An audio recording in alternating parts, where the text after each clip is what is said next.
cause. A fire that destroyed their spiritual and social headquarters. Flames attacked the Masjid Anur Mosque on Broadway shortly after 5 a.m. The building housed not only a place of worship, but a restaurant, a school, a food market, and a daycare center. Firefighters had a brutal time launching their assault on the blaze. 9-degree temperatures had frozen a number of fire hydrants, and firemen had to string hoses from blocks away. Needless to say, the firemen became covered with ice from head to toe.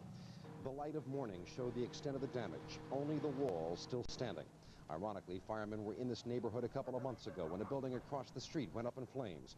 That was a cold night, and people at the mosque helped the firefighters then.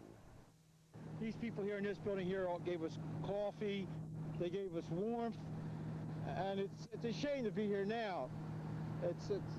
There's a great organization here, and they were here to help us all the time. Fire officials have begun sifting through the rubble, looking for clues. What sparked the fire? Members of the mosque promise they will rebuild eventually, but still a tragic way to begin the new year. In Moorestown, New Jersey, fire has claimed a life.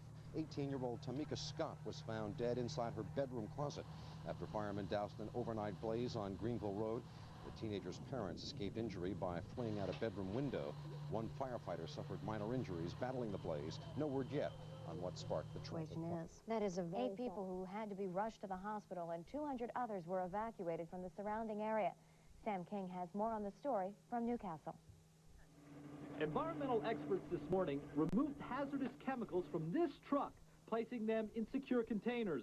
All the drums that were on the truck have been overpacked in safe drums, and the material has been stabilized and put in a safe area. The incident began around 7 p.m. last night along I-95 when the leaking chemicals from the truck landed on a pickup following behind.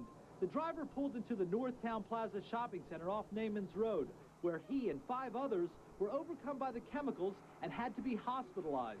A Newcastle County police officer stopped to inspect the trailer minutes later along Route 13 in Wilmington Manor. While we were standing around this liquid, it became more, my headache became worse, and I noticed he started getting a headache and his nose started to bleed. By 10 p.m., police were going door to door in the freezing temperatures, asking residents to evacuate the area. They asked us to leave. It wasn't a forced thing, I mean, but anybody in their right mind with a family would have left, you know. Were you a little worried? Not at first, but when they came around, yeah, I wanted to get out as quick as I could. Over 200 people were taken here to the Howard Weston Community Center. Many of the area residents who are elderly weren't happy, but took the situation in stride. Well, I think some of them were a little annoyed because they were, of course, sound asleep, and having someone bang on their door and ask them to leave is kind of upsetting. All 8 of the people hospitalized, including the driver of the truck, have been treated and released. But some residents feel helpless, trying to stop toxic chemicals from being driven by their homes. I don't particularly like it with all the kids around here, but I don't know what we can do about it. In 1985, 16 people had to be taken to the hospital when a tanker spilled hydrochloric acid on the roadway.